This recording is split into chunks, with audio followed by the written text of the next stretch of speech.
A SIPP isn't just a more eloquent synonym for slurp. In the finance world, it's an acronym for the extremely powerful UK retirement account, the Self-Invested Personal Pension, SIPP, SIPP. In this video, we're going to explain everything you need to know about SIPPs, including all of the exciting rules and regulations, why they're useful, why you might want to use one, and how to find the right SIPP account for your goals. It's easier to understand something when you can see it in action, so we've partnered with Interactive Investor to bring SIPPs to life. Whether you're fast approaching retirement or decades away from exiting the rat race and putting your feet up, understanding how SIPPs work and using one to complement your finances could literally be the best thing you ever do. So with high stakes and bold statements like that to get things started, let's dive into all things SIPPs.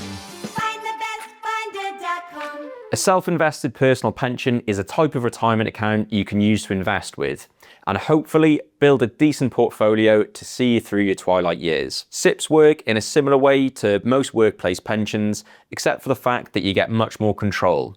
An easy way to think of it is just as a DIY pension. You get to pick the platform or provider where you hold your SIPP, you get to pick the investments in your SIPP, and you get to choose what you want to do with your SIPP portfolio once you reach retirement. SIPPs can be an extremely useful tool for people who are self-employed or are business owners, don't have a workplace pension, are looking to maximize retirement investment options, are workers looking for ways to offset tax, are looking to consolidate old workplace pensions under one roof, or just want flexibility and control with retirement savings. The easiest way to explain a SIPP is to walk you through how they work. And we're going to be using Interactive Investor, our sponsor for this video, as an example SIPP to run through.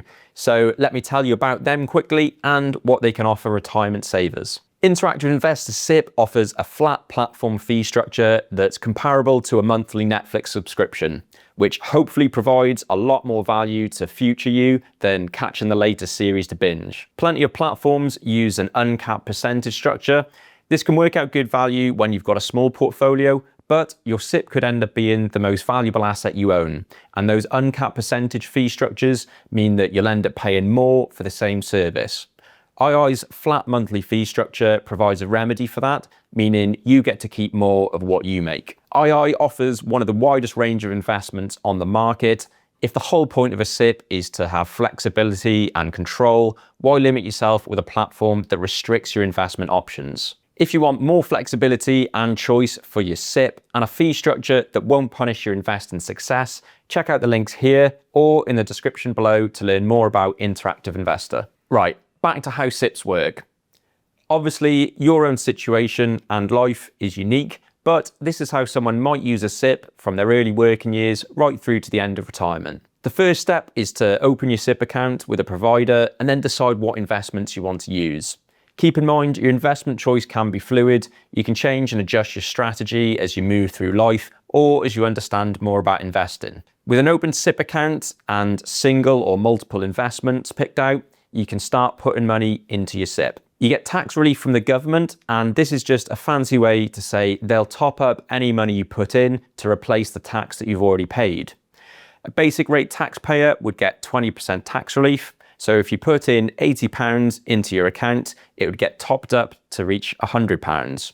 So you've already made a 25% gain on your original £80 investment before you've even started investing your money. You can choose to contribute to your SIPP on a regular monthly basis if your finances are pretty stable, or you can just make ad hoc contributions whenever you have some extra cash or you can afford it. As you move through your career, you might contribute to multiple workplace pensions, and to keep things more manageable and under control, you could move your old workplace pensions into your SIPP if you like. Potentially, as you progress in your career, you might even become a higher or an additional rate taxpayer at some stage.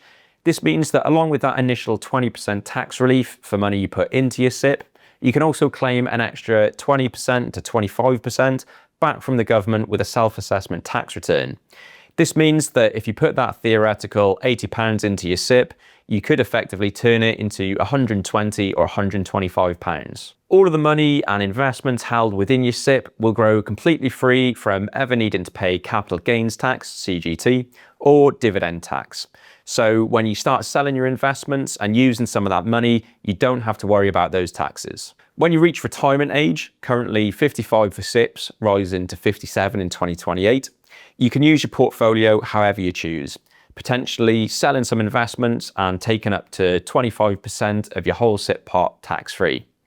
Any other money that you withdraw will count towards your income tax for that year. Having a SIPP can open more doors and possibilities for your retirement, and it just gives you another tax-efficient tool to use to your advantage, allowing you to build an investment portfolio that's shielded from tax as it grows. There's a lot of nuance to consider when thinking about SIPPs that would take me all day to explain. So here's a quick fire rundown of some of the key things to keep in mind that we haven't touched on yet. When it comes to the investments you want to use in your SIPP, you're limited only by your imagination and your investment platform, of course. You can put in up to £60,000 or 100% of your salary each tax year, whichever is lower. And keep in mind, this allowance includes tax relief and any other private pension contributions like your workplace pension.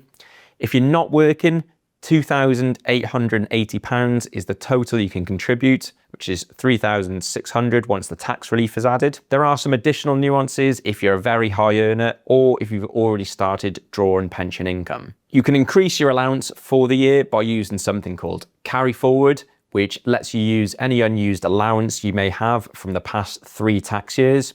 This could be helpful if you've received a large windfall like an inheritance or a bonus. You can open as many SIPPs as you like, and you can transfer between providers as well. You just need to check the rules and policies of the platforms and the individual pensions first. Hopefully, this gave you a clear snapshot of SIPPs to help you pick the best path towards your ideal retirement. Thanks Interactive Investor for sponsoring this video, and you can check out their platform and SIPP via the links in the description or read their full in-depth review on the Finder website. As always, if you like this kind of content, give us a like below and subscribe to the channel. Thanks very much for watching.